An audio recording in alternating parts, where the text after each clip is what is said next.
مين هو أبو فيلا؟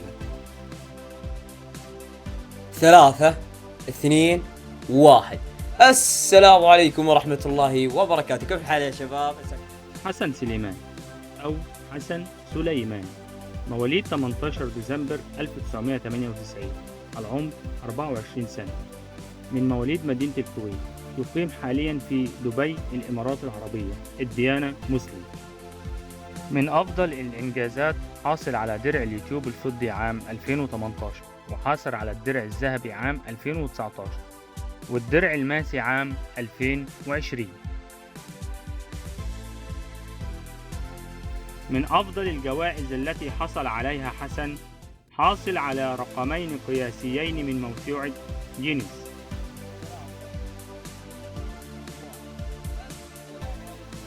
انطلق في عالم اليوتيوب عام 2016 وتألق، وعرف عنه بخفة الدم والروح الفكاهية، ولم يكتفي بذلك، حيث كان سباق في فعل الخير والأعمال الخيرية الكبيرة. في عام 2022 قام بعمل حملة لدفء شتاء 100,000 أسرة، ثم قام بعمل كبير حيث جلس في غرفة زجاجية لمدة 12 يوم، جمع أكثر من 11 مليون دولار. وهذا ليس بالجديد عليه في عمل الخير، حيث قام سابقا عندما أصبح عدد متابعيه على اليوتيوب 10 مليون متابع، أطلق مشروع خيري تكفل فيه بعلاج 1500 شخص مصاب بماء العين. وعندما وصل عدد متابعيه إلى 20 مليون استمر في عمل الخير، ثم قام ببناء مسجد و20 منزل و57 مستوطن. ثم توالت الاحتفالات وتوالت أعمال الخير حتى وصل إلى 29 مليون متابع. راح نوصل ناس 29 مليون.